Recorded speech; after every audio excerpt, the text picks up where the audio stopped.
2주에 한 번씩 2주에 한 번씩 모여서 성경 공부를 한답니다. 이제 그때 말씀을 정해가지고 그 운영을 하는데, 내일이 자기 자신이 주관하는 날인데, 그 성경 구절이 로마서 5장 1절에서부터 11절이라고 합니다.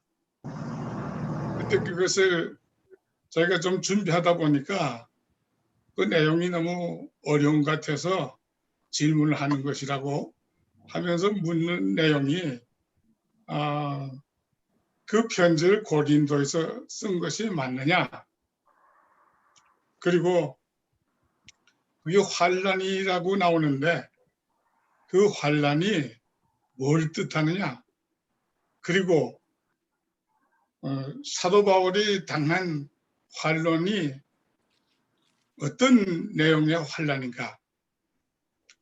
그리고 또 하나 더 물었어요.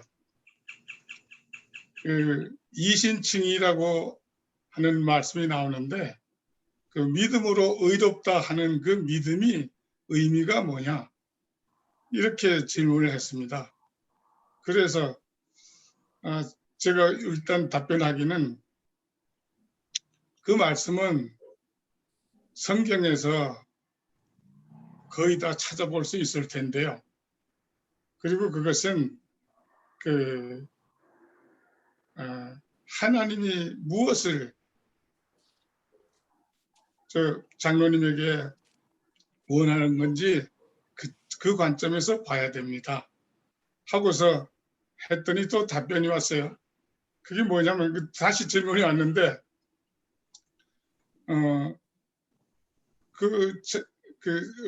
사도 바울이 당한 환란이 어떤 것인지 알아야 내가 지금 혹시 당하고 있는 그 환란을 이길 수 있는 건지 없는 건지를 확인할 게 아니냐.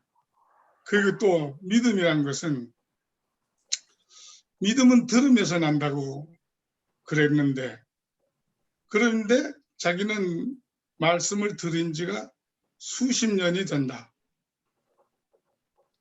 그런데도 잘 모르겠다.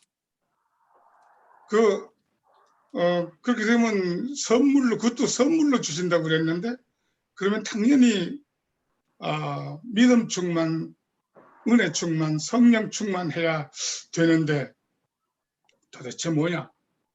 이렇게 질문을 다시 했어요. 그래서 저는 거기 답변 안 하고 나중에 다시 만나면 자세히 좀 도와드릴까 하는 생각을 했습니다. 근데 여기에서는 그 질문 속에는 상당히 좀 문제점이 있다고 생각했습니다. 여러분들은 어떻게 생각하는지 모르겠는데요. 제가 생각에는 적어도 3가지 점에서 문제가 있다고 생각을 합니다. 그게 장로님들이 2주에 한 번씩 모였는데, 첫째로 그 말씀을 너무 중하게 여기지 않았다. 내일이 모임인데 그것도 본인이 거기서 주관을 하는 입장에서 어찌 보면 가장 기본적인 그런 내용을 아직 준비가 안 됐다는 것이 이해가 잘 되지 않았죠. 그리고 2번째는 하나님이 주신 그 환란에 대해서 알고 싶어 하는 것이 방향이 틀렸다 이거죠. 그 환란을 갖다가 그 장로님은 어떻게 봤냐면, 자기가 당하는 이 환란을 이겨나가는 인간적인 극복하는 성공적으로 그걸 헤쳐나갈 수 있는, 여기에 초점이 맞춰 있다는 거죠. 근데 이것은 성경 공부하는데 그 초점이 잘못되어 있다 생각합니다. 왜냐하면 하나님이 우리에게 환란을 주신 그 목적이, 그 하나님이 그 환란을 통해서 우리에게 무엇을 훈련시키려고 하시는가, 여기에 초점을 맞춰야 할 텐데 그것이 아니라는 거죠. 그리고 또 하나는, 이게 어떻게 보면 더 심각한 문제인데, 말씀에 의한 구원의 확신이 문제가 있다라는 거죠. 왜냐하면 말씀에 대해서 구원의 확신이 있다고 하면 들으면서 나는 그 말씀을 내가 들었다면, 제대로 들었다면 그 들은 그 결과로 결국 믿음이 생겼어야 되고, 그 믿음이 생겼으면 성경에서 말씀하는 성령 충만, 은혜 충만, 믿음 충만이 연결이 되어야 되는데 자신이 없다는 거거든요. 그러면 그 말씀에 의한 구원의 확신이란 그 말씀에서 자기의 그 상태가 내가 믿음에 있는지 없는지를 확인을 해야 되는데 그 확인이 제대로 안 됐다는 이야기 아니겠습니까? 그래서 이것을 생각하면서 이거야말로 지금 오늘날 현재 우리들이 신앙생활하는 이 환경에 큰 문제가 있다는 것을 단적으로 보여주는 내용이구나 이렇게 생각했습니다. 이것은 비단 그 장로님의 문제가 아니고 그건 비일비재하게 흔히 볼 수 있는 그런 현상인 것 같아요. 그래서 내가 이 문제를 좀 정리를 좀 해야겠다는 생각이 있었습니다. 그래서 오늘 말씀을 나누려고 하는 이 주제 속에서 이것을 좀 정리 좀 해볼까 합니다. 디모데후서 3장 14절에서 17절 말씀을 다시 한번 읽겠습니다. 그러나 너는 배우고 확신한 일에 거하라. 내가 네게서 배운 것을 알며 또 내가 어려서부터 성경을 알았나니 성경은 능히 너로 하여금 그리스도 예수 안에 있는 믿음으로 말미암아 구원에 이르는 지혜가 있게 하느니라. 모든 성경은 하나님의 감동으로 된 것으로 교훈과 책망과 바르게 함과 의로 교육하기에 유익하니 이는 하나님의 사람으로 온전케 하며 모든 선한 일을 행하기에 온전케 하려 함이라. 이 말씀은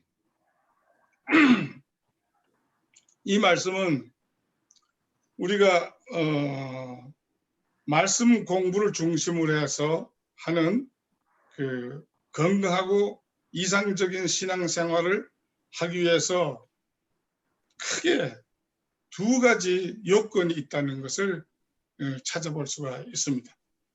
그 하나는 17절 말씀으로는 말씀 공부와 신앙생활은 그 목적이 하나님의 온전한 자녀로 자라게 하며 선한 일을 행할 수 있게 하는 것에 있습니다.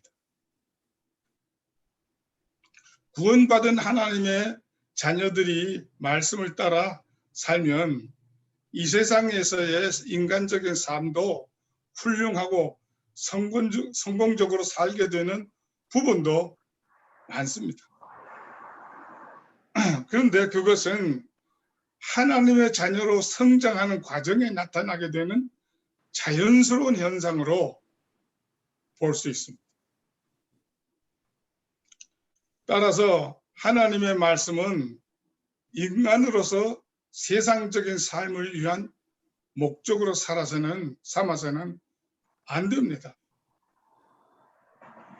앞에서의 예화의 내용에 이것을 적용한다면은 환난은 하나님의 자녀로 온전해 가기 위한 연단의 과정으로 알려고 해야 되지, 순전히 인간적인 힘으로 극복하는 것으로 생각하면 이 말씀이 의도하는 유익을 얻을 수가 없습니다.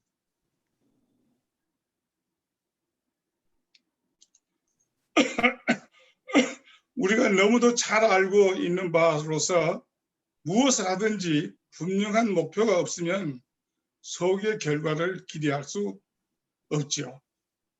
성경 공부도 다르지 않다고 생각합니다.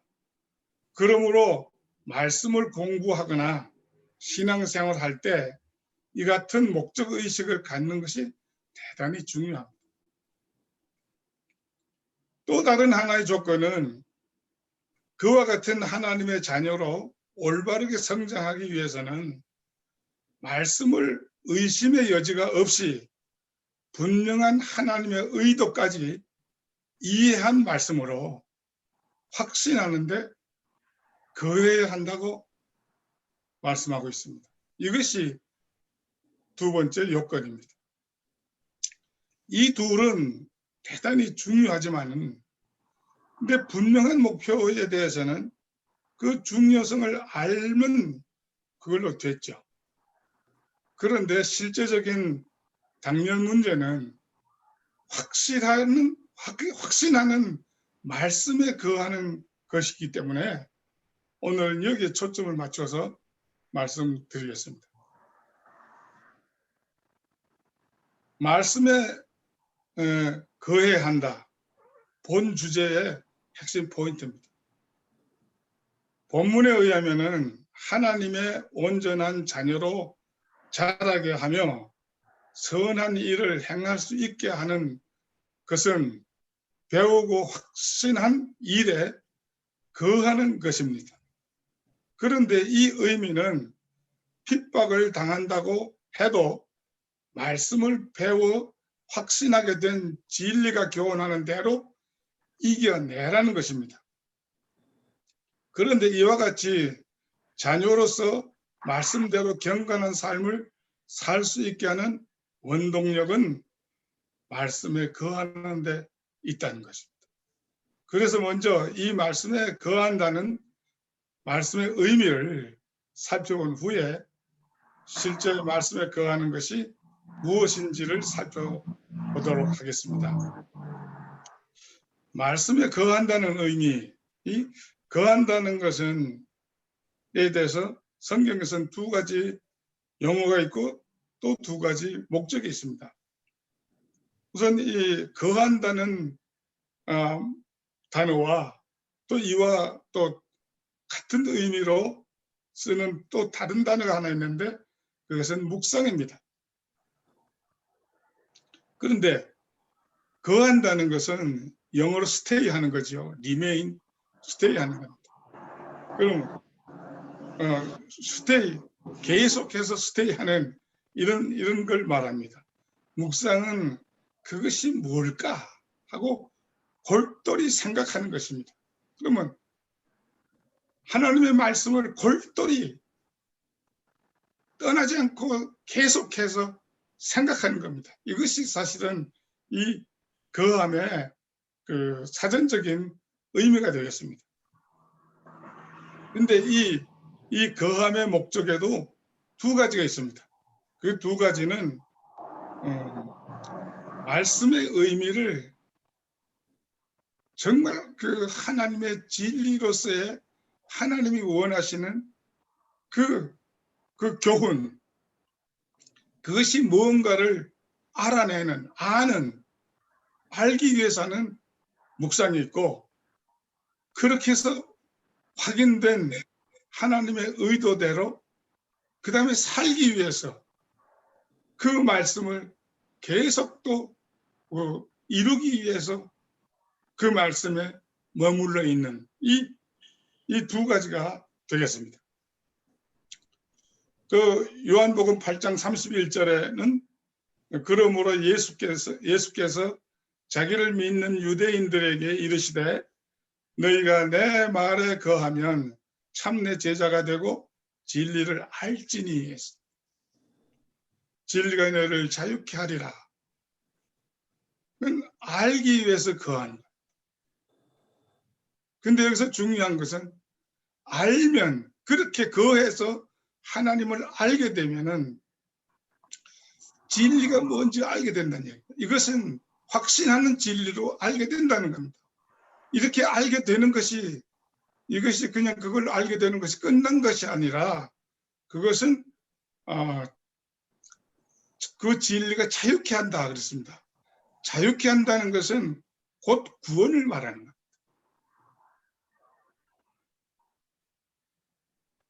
말씀에 대한 확신, 이것은 대단히 중요한 이유가 여기 있습니다. 그리고 디모데후서 그 조금 전에 읽은 그 본문에 그 14절의 말씀은 확신하는 일에 거하라 그랬습니다. 이것은 여기서 말씀하고 있는 것은 두 번째 그 거한다의 의미죠. 그래서 이 거한다는 의미를 제가 제 말로 한번 정의를 한번 해보았습니다. 말씀에 거한다는 것은 말씀을 즐거워하여 그 말씀으로 하나님이 의도하신 것이 무엇인지를 알아서 그 뜻대로 행하고자 하여 마음에 담아두고 온전히 확신할 때까지 지속적으로 골똘히 생각하며 기도하는 가운데 관련된 말씀과 자료를 찾는 등의 재반 노력이라고 할 수 있겠습니다.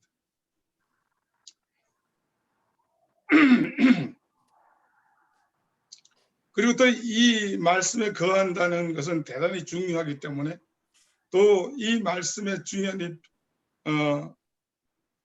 필요성을 나타내는 다른 말씀이 하나 있습니다. 마태복음 7장 6절에서도 8절에 보면 거룩한 것을 개에게 주지 말며 너희 진주를 돼지 앞에 던지지 말라. 저희가 그것을 발로 밟고 돌이켜 너희를 찢어 상할까 염려하라. 구하라. 그러면 너희에게 주실 것이요. 찾으라. 그러면 찾을 것이요. 문을 두드리라.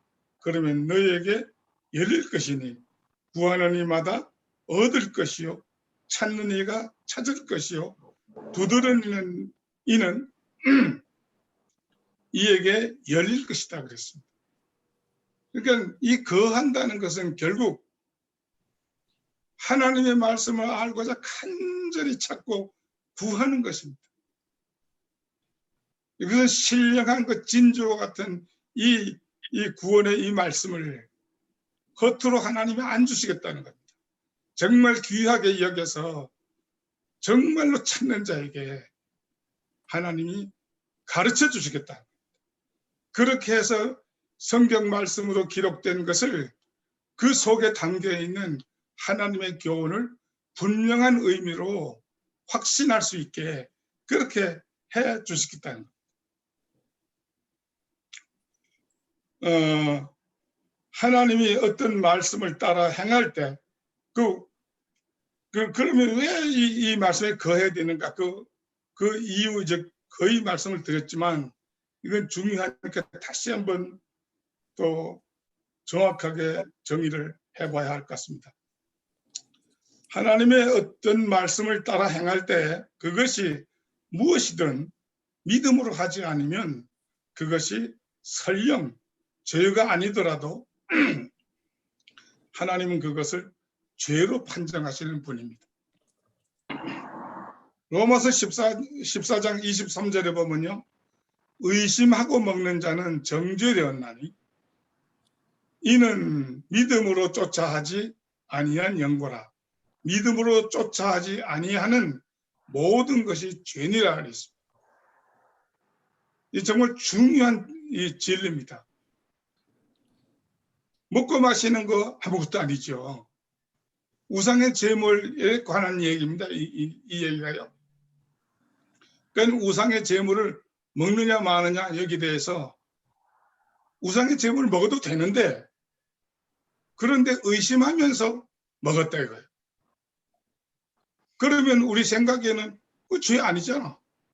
그렇게 생각할 수 있는데 하나님 앞에는 그거 아닙니다. 죄입니다. 의심하고 먹었기 때문에 그렇습니다.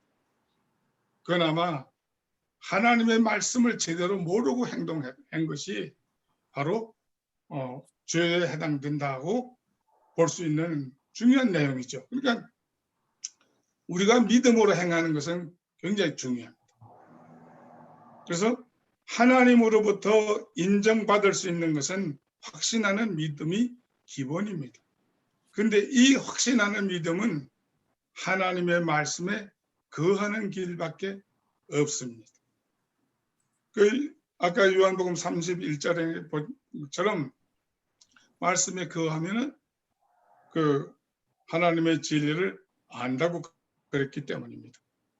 믿음으로 행하지 않는 것은 모두 죄로 여기는 분이 내 말에 거하면 진리를 안다고 하신 것은 곧 말씀에 거하면 진리를 확신할 수 있을 만큼 알게 된다는 것을 뜻하기 때문입니다. 결국 말씀을 내게 주시는 분명한 교훈으로 확신할 수 있는 것은 확신할 수 있는 하나님의 방법은 말씀에 거하는 것이기 때문에 우리가 이 말씀에 거해야 됩니다.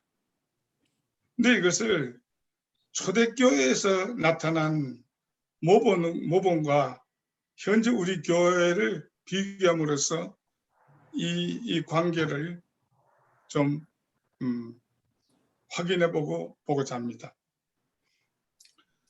그 초대교회에 가르치고 배우는 체계가 어떻게 되어 있습니까?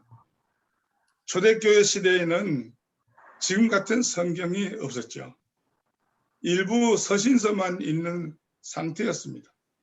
그래서 그 당시 성도들은 복음의 진리를 바울 사도로부터 직접 배웠는데 그들은 바울 사도가 주님으로부터 직접 복음의 진리를 배웠을 뿐 아니라 또 복음의 진리에 순종하며 능력 있게 사는 모습을 보고 들었습니다. 그러므로 그들은 그 의미를 알고 확신할 수 있었습니다. 이 사실을 에베소 4장 9절에서 확신할 수 있는데 볼 수 있는데요. 너희는 내게 배우고 받고 듣고 본 바를 행하라. 그러면 평강의 하나님이 너희와 함께 계시리라. 여기서 또 대단히 중요한 말씀이 나옵니다. 여기서 주장하는 말씀은 이거지요. 사도 바울의 그러한 그 말씀의 교훈대로 행하면서 그 하나님의 말씀을 정확하게 그것도 그 말씀이 뜻하는 의미까지 분명히 잘 해석해서 주석까지 빈틈없이 해서 증거를 했을 것 아니겠습니까? 그러니까 그 말씀을 분명히 알았어요. 근데 그 증거가 사도 바울이 그 교훈대로 직접 살면서 했기 때문에 저것은 분명히 하나님의 말씀이 맞구나 하는 이런 상태까지 됐다는 얘기입니다. 그리고 거기다가 성령도 함께 계셔서 그것이 진리고 그 의미를 또 깨우쳐 주셨을 것이라 생각합니다. 그 이유는 주님의 말씀 가운데 내가 너희들에게 이를 것이 많지만 너희들이 아직은 감당할 수 없다. 그래서 대신 내가 가면 성령을 보내주셔서 모든 진리 가운데로 인도하게 해주시겠다고 약속해 주셨습니다. 이것은 주님도 성령에게 유임해야 될 일을 바울 사도만의 능력으로 어찌 가능하겠습니까? 그러니까는 사도 바울이 그같이 능력이 있는 것을 행함과 정확무한 말씀을 증거함에도 함과 더불어서 이와 같은 성령의 역사가 함께 하셨기 때문에 초대교회 시대는 성령이 크게 듣고 확신하는 시간, 그래서 그 말씀을 들었을 때 그 확신하는 들은 것과 확신하는 이 시간이 짧았을 겁니다. 어쩌면 그 들으면서 바로 확신하는 그런 일이 일어났을 경우도 많이 있었을 것 같아요. 이런 상태에 있었던 것이 초대교회의 상태입니다. 그리고 초대교회 시대는 그렇다면 현재 교회는 그 가르치고 배우는 체계가 어떻게 되어 있습니까? 현재 교회는 구약과 함께 사도들의 가르침을 대신하여 구약의 계시에 따라 이루어진 복음이 사도들에 의해서 신약 성경으로 주어졌습니다. 그러나 그 성경은 누구에게나 알 수 있게 공개되었지만 주님을 대신하여 보내주신 성령님의 깨우쳐 주심으로 진리의 말씀으로 확신할 수 있게 하였습니다. 이것이 대단히 중요한 원리입니다. 천국에 속한 하나님의 신령한 진리의 말씀은 성경의 저자인 신령한 성령에 의해 알고 확신하게 해주시는 것이 하나님이 정해놓으신 하나님의 방법입니다. 고린도전서 2장 13절에 보면 우리가 이것을 말하거니와 사람의 지혜에 가르친 말로 아니하고 오직 성령에 가르치신 것으로 하니 신령한 것은 신령한 것으로 분별하느니라. 그러므로 원칙적으로 말씀을 불완전하기 그지없는 다른 형제들을 통해 배울 필요가 없습니다. 이걸 또 확인해 주시는 말씀도 많습니다. 예레미야 31장 34절에 보면요. 그들이 다시는 각기 이웃과 형제를 가리켜 이르기를 너는 여호와를 알라 하지 아니하리니 이는 작은 자부터 큰 자까지 다 나를 알미니라. 내가 그들의 죄악을 사하고 다시는 그 죄를 기억지 아니하리라 하리라 여호와의 말씀입니다. 여기서 이와 같은 현상이 일어나는 것은 새 언약을 에 관한 말씀입니다. 새 언약은 예수 그리스도가 십자가에서 죽으시기 전에 포도주로 세운 언약이 이 새 언약입니다. 이 새 언약으로 통해서 실질적으로 우리에게 행해진 것이 세례입니다. 이 세례는 언약적인 용어로 마음에 할리죠. 그러니까 이걸로 이와 같은 현상이 생긴다는 것을 말씀하고 있습니다. 그리고 요한 1서에 보면 더 분명히 나왔죠. 너희는 주께 받은 바 기름 부음이 너희 안에 거하나니 아무도 너희를 가르칠 필요가 없고 오직 그의 기름 부음이 모든 것을 너희에게 가르치며 또 참되고 거짓이 없으니 너희를 가르치신 그대로 주 안에 거하라. 여기서 기름 부음이라는 것이 뭘 뜻합니까? 성령입니다. 구원받은 사람은 하나님의 성령이 있습니다. 즉 구원받은 사람은 각자 마음속에 거해 계신 그 성령님의 도우심으로 이 성경의 말씀을 우리가 말씀 가운데 거하면 가르쳐 주게 되어 있다는 겁니다.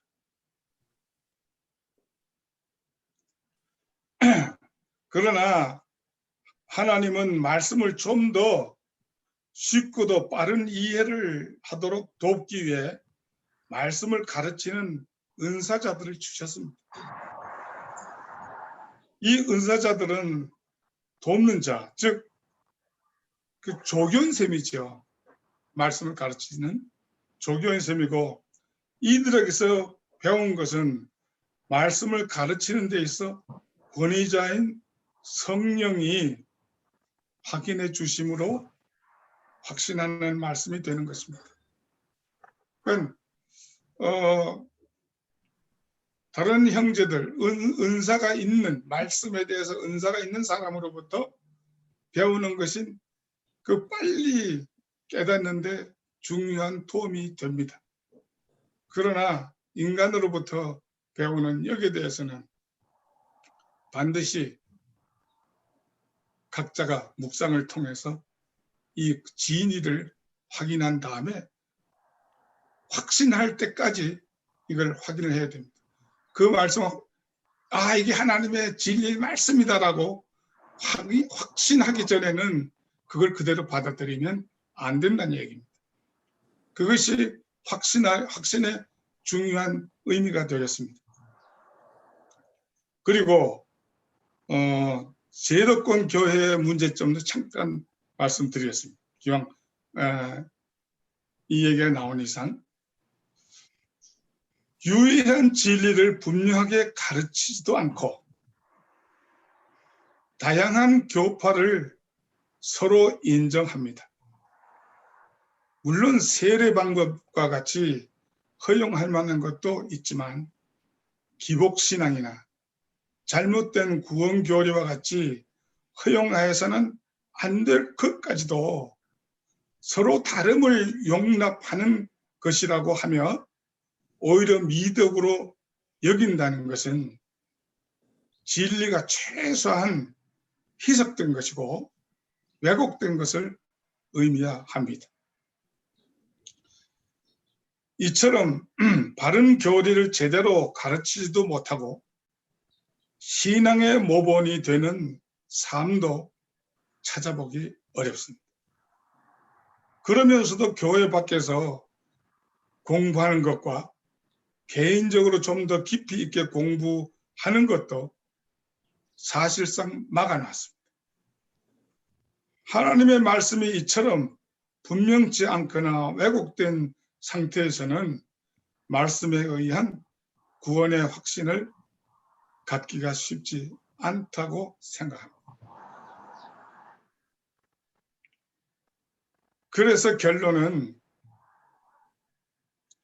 혹시 여러분들 중에 기존 교회 체계로 굳어진 성경 공부로 말미암아서 말씀을 확신하지 못하여 믿음에 흔들리며 하나님의 평강을 누리지 못하시는 분이 있습니까? 아직 늦지 않았습니다. 지금부터라도 성경의 저자이시며 권위자이신 성령으로부터 성경을 묵상이라는 방법으로 직접 배우시기 바랍니다. 이것이 하나님의 방법이기 때문입니다. 물론 말씀의 은사가 있으신 믿음의 선배에게도 배우십시오. 그러나 중요한 것은 그 가르침이 정말 그러한가를 역시 묵상으로 분별 과정을 통해 진리의 말씀으로 확인해야 합니다. 이와 같은 말씀에 거함으로써 간절히 찾는 자에게 진리를 확신할 수 있게 해주신 하나님을 찬양합니다. 감사합니다. 아멘.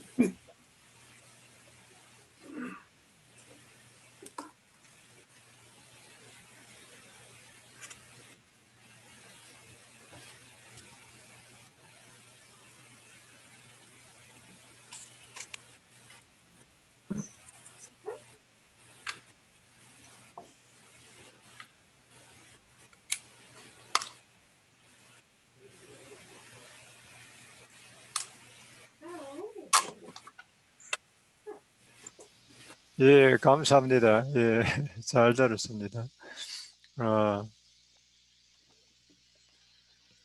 그러면 이 시간에는 특별한 광고 말씀은 없고 계속 이교성 목사님 아직까지도 방사성 치료를 하고 계시는데 기도해 주시고 또 몇 분이 지금 아웃타운 하신 분이 있어가지고 오늘 줌 예배에 참석을 못했습니다.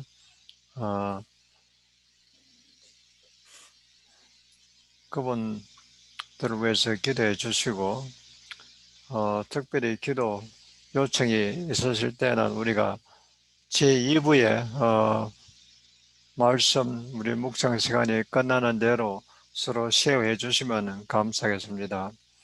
오늘 그 묵상 구절은 이 디모데후서 3장 17절 말씀입니다. 이는 하나님의 사람으로 온전하게 하여 모든 선한 일을 행할 능력을 갖추게 하려 함이라.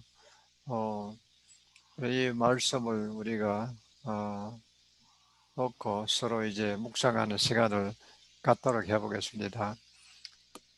우리 먼저 들어오신 우리 이필주 권사께서 한번 얘기해 주시겠습니까? 네, 무슨 소리인가? 예, 오늘 김재주 선생님, 정말 중요한 말씀들을 가르쳐 주셨는데, 우리가 항상 확신하고 하는 믿음은 우리의 살아가는 믿음 생활에 대단한 영향을 준다는 것을 말씀해 주셨는데, 말씀해 주신 것 중에서 제 마음에 와 닿는 것들을 몇 가지 말씀드리겠습니다. 확신하는 믿음은 말씀 안에 거하여야 한다. 말씀 안에 거하여야지만 우리가 확신하는 믿음을 가질 수가 있다. 말씀에 거하면은 진리를 알게 되고 또 무엇이든지 믿음으로 하여야지 되지 믿음으로 하지 않는 것은 죄이다. 그거는 제가 특별히 더 마음에 믿음으로 하지 않는 것은 어떠한 것이든지 죄이다. 그런데 구원받은 사람, 하나님의 사람은 하나님의 사람으로 배우고 확신하는 일에 또 말씀에 거하는 일에 온전하게 자라가야 한다 하는 것을 말씀해 주셨습니다. 그 다음에 하나님이 교훈하시는 것을 우리들이 말씀을 즐거워하며 하나님이 원하는 것이 우리들에게 원하시는 것이 무엇인지 열심히 우리가 묵상을 하고 또 묵상을 하고 실천을 하는 생활을 해야 된다. 그 다음에 구원받은 사람은 성령님이 우리 안에 계시기 때문에 꼭 우리가 사람들에게 꼭 받아야 되는 것은 아니지만 은사를 받고 가르치는 사람들 또 사람 인간들로부터 가르침을 받아야 되지만은 그걸 그대로 우리가 받아들이기보다는 우리 안에 계시는 성령님을 통하여서 묵상하고 이것이 바른 가르침인가를 잘 우리가 믿음 안에 있는가를 잘 묵상하면서 확신 안에 들어가야 한다 하는 것을 가르쳐 주셨습니다. 고맙습니다. 그리고 오늘 우리 묵상 구절에서는 하나님의 사람으로 온전하게 하며 모든 선한 일을 행할 능력을 갖추게 하려 함이라. 이 구절을 제가 집에서 읽으면서 보통 때도 많이 읽는 거지만 가만히 생각을 해보니까는요. 하나님의 사람으로 제 자신을 말하는 겁니다. 온전하게 되어 있지도 않고 또 모든 선한 일을 행할 능력을 갖추게 하려 함이라 했는데 갖추어지지 않았다는 것을 확실히 알 수 있고 하나님의 사람으로 온전하지도 않으며 모든 선한 일을 행할 능력도 갖추어지지 않은 사람이 저이다. 그런데 이 말씀에서는 모든 선한 일을 행할 능력을 갖추게 하려 하신다 했으니까 그것을 가만히 묵상하고 생각해 보니까는요. 하나님께서는 우리를 사용하시기 위해서 하나님이 쓰시기에 적합하도록 빚어 주신다는 것입니다. 내가 내 힘으로는 못하지만은 하나님이 우리를 사용하시기 위해서는 하나님이 우리를 쓰시기에 적합하도록 만들어 주신다는 것이고 또한 선한 일을 제 자신은 못하고 아무런 선한 일을 할 그것도 없지만은 선한 일을 잘 감당할 수 있도록 성경을 통해서 그 일을 할 수 있도록 주신다는 것이고, 우리가 하나님의 사람으로서 자기에게, 우리 자신에게, 저에게 주어진 모든 책임을 잘 감당할 수 있도록 만들어 주신다는 것입니다. 그러니까 그렇게 절망할 일은 아니다. 그런 생각이 들었어요. 우리가 오늘 말씀으로 배운 것처럼 하나님 말씀 안에 거하면 하나님이 그 말씀으로 우리를 낮춰주시고 저를 낮춰주시고 내 인격을 다듬어 주시고 또 마음의 눈을 뜨게 해주셔서 하나님이 원하시는 선한 일을 행할 수 있도록 만들어 주신다. 능력을 갖추게 할 수 있도록 해 주신다. 제가 말씀 안에 거하면. 그러니까는 우리가 해야 될 것은 말씀 안에 거해야 돼. 그러면은 하나님께서 쓰시기에 온전하고 우리가 선한 일을 행할 수도 있겠다. 이런 생각이 들었습니다. 고맙습니다. 예, 감사합니다. 그하면 if, big if. 예, 우리 정 선교사님. 예, 말씀 감사합니다. 저도 김재주 선생님 설교 말씀 들으면서 말씀에 거하는 것이 얼마나 중요하고 그리고 이제 그 확신에 이르기까지 참 그런 어떤 말씀을 묵상하고 또 말씀 안에 거하는 그것이 바로 이제 그 구원이다 것을 다시금 또 배우게 됩니다. 저는 특히 그 성경에 나오는 그 좋은 예로 항상 생각하는 그 교인들을 그 베레아 사도행전에 나오는 그 베레아 성도들 그분들이 보면 항상 그 말씀을 들을 때 정말 이것이 그러한가 하여 상고하니라는 그런 말씀이 있지 않습니까? 그래서 하여튼 그 말씀을 들을 때 나의 생각을 지각을 잘 이렇게 정말 써야 되는 것 같아요. 쓰고 이제 결국은 또 그것으로서 끝나는 것이 아니라 또 오늘 말씀에도 보면 성경은 성령의 감동으로 쓰여졌다 했으니까 그 성령의 역사, 그 성령의 인도하심과 깨우치심을 위해서 기도하면서 그 말씀을 묵상하고 그럴 때 확실하게 이제 어떤 진리에 그렇게 설 수 있는 것 같아요. 요사이 보면 정말 그 설교에서 말씀하셨듯이 오늘날 정말 어떤 확신이 없이 상대주의의 그런 시대라고 생각이 되거든요.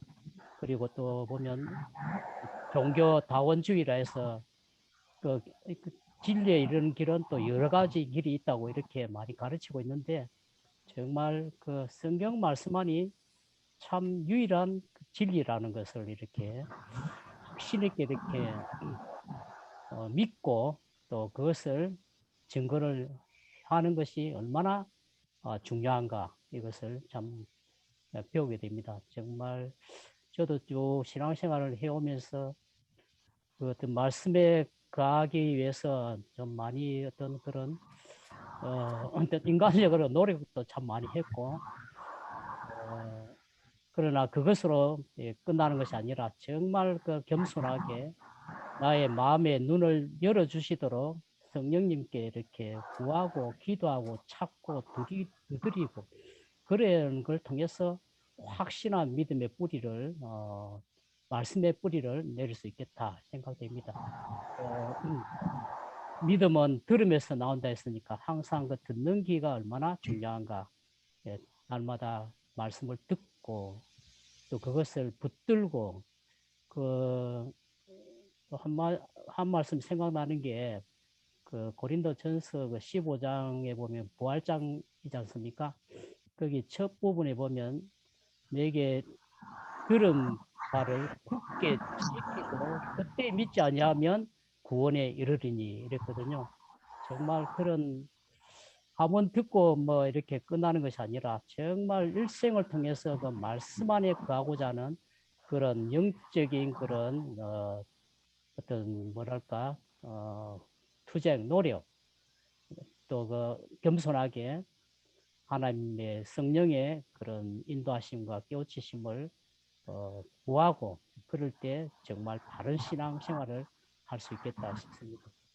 네, 하여튼 그렇게 살도록 저희가 기도하고 또 그렇게 또 가르쳐야 되겠다 이렇게 새롭게 또 깨닫게 됩니다. 네, 감사합니다. 예, 감사합니다. 우리 조방래 집사님. 예, 저는 오래전에 이태리 로마에 여러 번 방문을 한 적이 있었습니다. 그때 방문하던 김에 아주 중요한 사도인 베드로와 바울이 어떻게 어디에서 활동을 했고 어디에서 죽었는지 또 그들을 따르던 신도들은 어떻게 되었는지 하는 거에 궁금한 관심이 있어가지고 방문한 적이 있었습니다. 그러나 참 저는 이 성경을 읽고 그렇게까지 참 그저 감동을 받지를 못했는데 실제 가서 보니까 실제 또 그것을 생각하면서 그 환경을 보니까 정말로 이 말 한마디 한마디가 그분들은 어떤 생각이나 어떤 경험에서 나오는 것이 아니라 정말로 피를 짜는 정말로 하고 싶은 남기고 싶은 하나님의 영감을 받아서 한 말이 아닌가 싶은 그런 생각을 했습니다. 지금 오늘 묵상했던 이 구절을 썼던 바울도 지금 이제 쓴 이 시기는 AD